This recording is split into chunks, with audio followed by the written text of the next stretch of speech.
राम राम भाइयों, जय जवान जय किसान। स्वागत है आपका मेरे YouTube channel Goyat livestock farm पर। आज मैं अपने ही फार्म पर आया हुआ हूँ, क्योंकि कई दिन से आपके मुझे कॉल भी, मैसेज भी और YouTube पे जो मैं वीडियो अपलोड कर रहा हूँ उन पे भी कमेंट आ रहे थे कि सर आप मुझे अपना फार्म दिखाइए, आपने अपना फार्म कैसे बनाया था।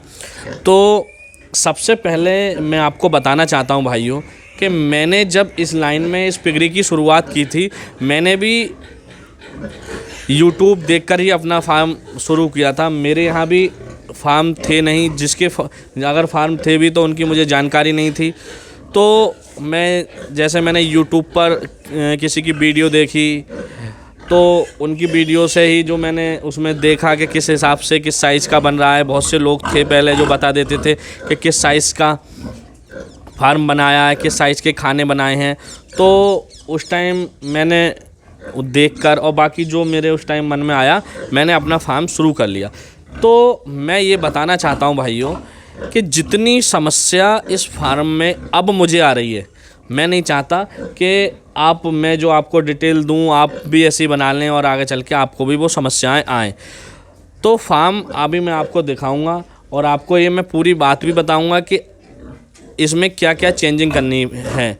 मुझे 4 साल हो गए इस फार्मिंग लाइन में, और 4 साल से मैंने 2 या 3 ही इसमें अपडेट किए हैं, और 5-6 महीने बाद मैं दोबारा फार्म बनाऊंगा तो उसे मैं पूरी तरह से बिल्कुल चेंज बनाऊंगा और दिखाते हैं। बाकी मैं आपको इसमें बताऊंगा कि जो मैंने फार्म बनाया है इसमें क्या गलतियां हैं, आपको जो गलती नहीं करनी।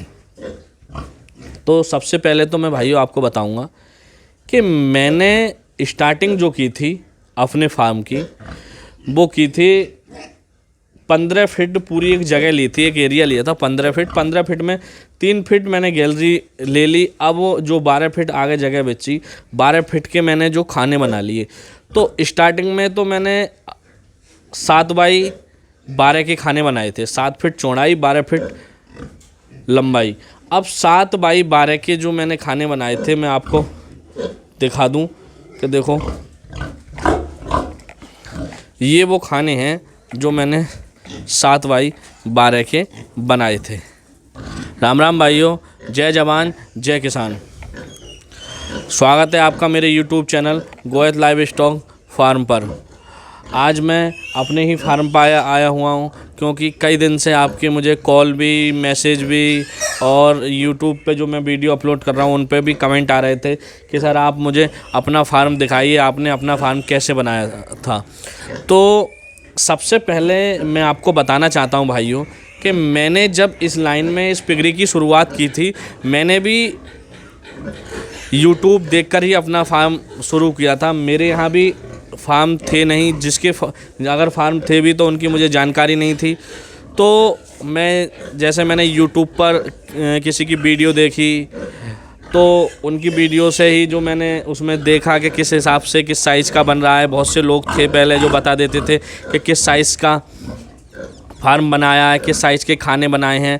तो उस टाइम मैंने देखकर और बाकी जो मेरे उस टाइम मन में आया, मैंने अपना फार्म शुरू कर लिया।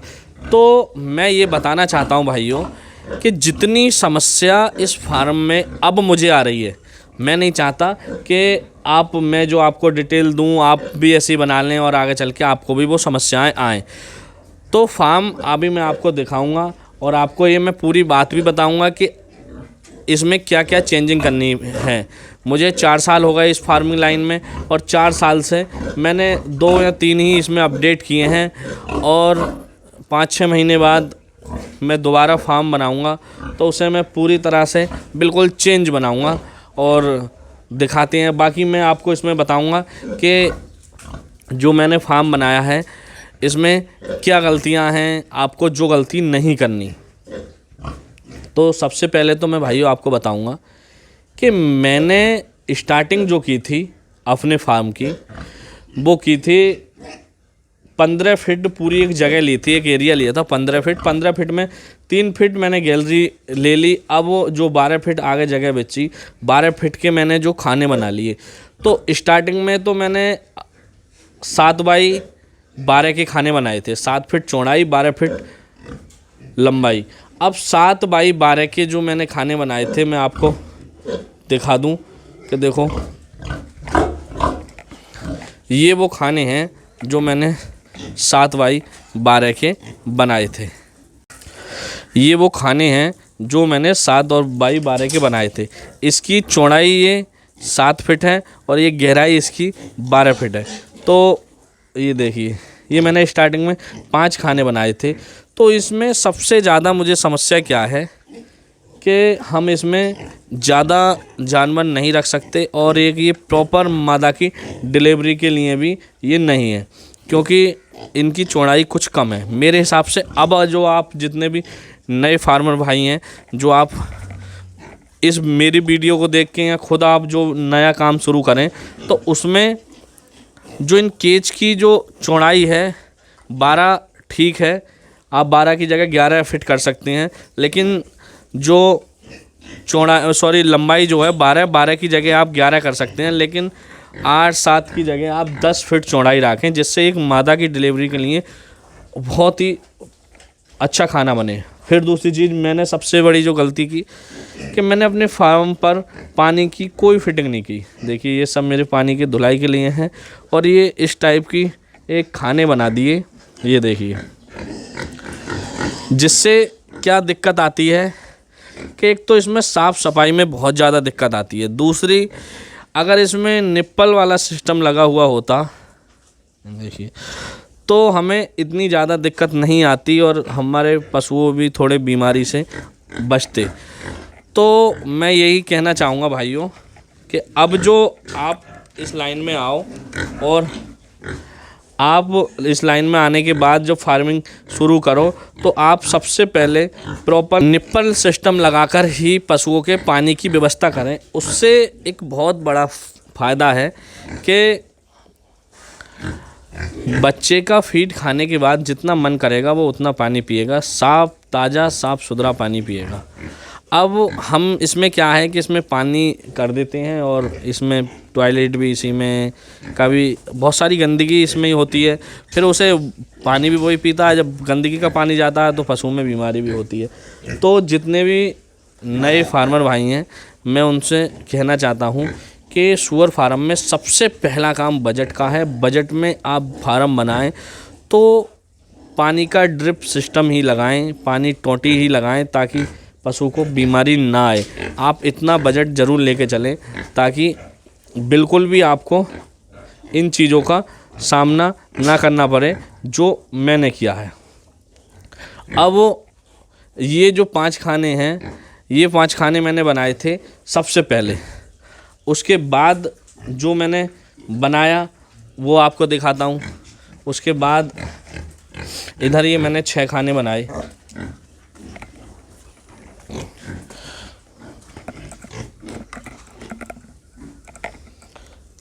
ये खाने मैंने इस हिसाब से बनाए ताकि हम इसमें एक मादा को ही रख सकें, क्योंकि उसमें चौड़े हो गए थे। तो इसमें हमने सोचा कि एक मादा को रखें, लेकिन ये चीज़ भी फेल हो गई मेरी।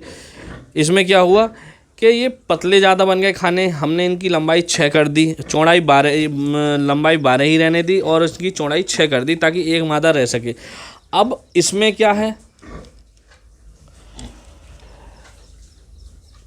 ये एक मादा के लिए भी ठीक नहीं है, क्योंकि जब मादा डिलीवरी देती है तो उसके लिए जगह होनी चाहिए ताकि बच्चे पिचे ना।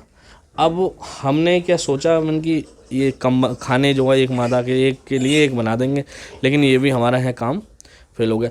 तो ऐसे भी आप ना करें, क्योंकि देखो पैसा लगता है और उससे कोई फ़ायदा नहीं। बाद में ये मैंने एक एक जब हमारी जो मादा है, मैं 10-12 मादा रखता हूँ, वो जो सब खाली हो जाती हैं, बाद में इन्हें एक एक दो दो इसमें छोड़ देता हूँ। तो ये मेरे खाने जो हैं किसी काम के नहीं है। तो चौड़े खाने बनाएं, अच्छे खाने बनाएं। फिर मैंने क्या किया, ये देख, मेरा आपको फार्म दिख रहा है, ये मेरा फार्म पूरा लंबाई में बना हुआ है। आमने सामने खाना बनाएं। अगर हमने 20 फीट जगह ली है तो 20 फीट उसके सामने बनाएं। इससे हमें सर्दियों में भी बहुत ज़्यादा फ़ायदा मिलता है।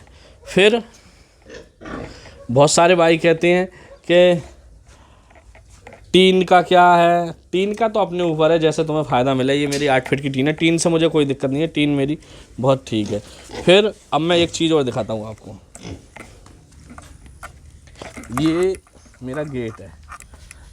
अब रास्ता इधर है मेरे, जो माल आता है लोडिंग के लिए, गेट इधर है। तो अब गाड़ी जैसे इधर लगा देते हैं इस रास्ते पे, तो गाड़ी इस रास्ते पर लगने के बाद इस गेट में से एक एक बच्चा पकड़ के उस गाड़ी में डालना पड़ता है, जो बहुत ज़्यादा समस्या आती है। अब मैं अपने पीछे ये जगह है, यहाँ पे दोबारा इस फार्म को बड़ा करके बनाऊंगा, और गेट भी इसी दिशा में खोलना है मुझे, ताकि जो बैक करके गाड़ी लगे वो डायरेक्ट गेट पे लगे और अंदर से बच्चों को हम लाएं और उस खाने में से ही डायरेक्ट गाड़ी में चढ़ जाएं। तो ये समस्या भी आप सबसे पहले ये देख लें कि फार्म पे पहुंचने के लिए रास्ता है और या नहीं है। रास्ता नहीं है तो पहले आप वहाँ फार्म पे पहुंचने के लिए प्रॉपर रास्ता करें, क्योंकि कभी कभी पिकअप से भी बड़ी गाड़ी आ जाती है ट्रेडर्स लेके, या तुम माल ला रहे हो तो 10 टन 20 टन माल छोटी गाड़ी में तो आएगा नहीं, तो वो भी तुम्हारे फार्म तक पहुंचनी चाहिए। और गेट इस हिसाब का होना चाहिए जो लोडिंग के लिए माल, कि हम गेट के बैक में गाड़ी लगा दें और खानों में से ही हम बच्चों को एक एक करके उसमें चढ़ा दें, जो चढ़ाने में हमें दिक्कत ना होनी चाहिए। तो नए फार्मर भाई सबसे पहले इस चीज़ का भी विशेष ध्यान रखें, क्योंकि हम यूट्यूब देखकर फार्म तो शुरू कर लेते हैं, लेकिन बहुत सारी समस्याएं रह जाती हैं जो बाद में हमें पछताना पड़ता है। तो मेरा मानना है कि इन चीज़ों पे भी हम ज़्यादा गौर दें, खासकर नए फार्मर भाई जो यूट्यूब पर वीडियो देखकर इस बिज़नेस में आना चाहते हैं, इस लाइन में आना चाहते हैं। काम अच्छा है, आप आइए, करिए, कोई दिक्कत नहीं है। लेकिन जो समस्याएं हमने फेस करी हैं, मैं जाहिर सी बात है आपको बताना चाहता हूं कि आप नए जो लोग हैं, आप मेरी वीडियो देखते हैं, मुझे इतना प्यार देते हैं, मैसेज करते हैं, फ़ोन करते हैं, कोई भी समस्या है मुझसे पूछते हैं, तो मैं नहीं चाहता कि आपको ये परेशानियाँ जो मैंने उठाई हैं, ये परेशानियाँ आपको भी उठानी पड़ें। दूसरी चीज़ कि पानी के जो निप्पल लगाने को जो मैंने बताया है, आप एक 1000 लीटर का टैंक रखवा लें, या ऐसे ना करके अभी एक मैंने वीडियो डाली थी मोनू भाई के फार्म की, तो उनके फार्म पर क्या है, बहुत अच्छा जुगाड़ था। दो खाने के लिए एक 20 या 30 लीटर के पानी की टैंक रखा हुआ था, उससे दोनों खानों के लिए निप्पल सिस्टम लगा हुआ था, और अब सुबह शाम उसे भर देते हैं। उससे क्या होता है, हमारे बच्चे को ताज़ी पानी मिलता है, और जब ताज़ी पानी मिलेगा तो ग्रोथ भी उसकी ठीक ठाक होगी, बीमारी से बिल्कुल दूर रहेगा। तो मेरा तो यही उद्देश्य है कि आप इस लाइन में आएँ, अच्छा व्यापार करें, अच्छा पैसा कमाएं, और आप भी औरों को बहुत अच्छी सलाह दें। तो जो गलतियां मुझसे हुई वो गलती आप ना करें। फिर लाइट की भी फार्म में व्यवस्था होनी चाहिए, अंधेरा भी फार्म में ना रहे। इसके लिए जाड़ों के लिए हमने क्या कर रखा है, हर फार्म में हम एक मरकरी लगाते हैं। ये खासकर ठंड के लिए है। ये देखिए, ये पीछे ये तार है, ये पूरे फार्म में ये हमारे देखो होल्डर लगा हुआ है। ये तो हर फार्म में हम इनमें ठंड में मरकरी लगा देते हैं, ताकि इससे ठंड ना दूर रहे, बच्चे को ठंड ना लगे।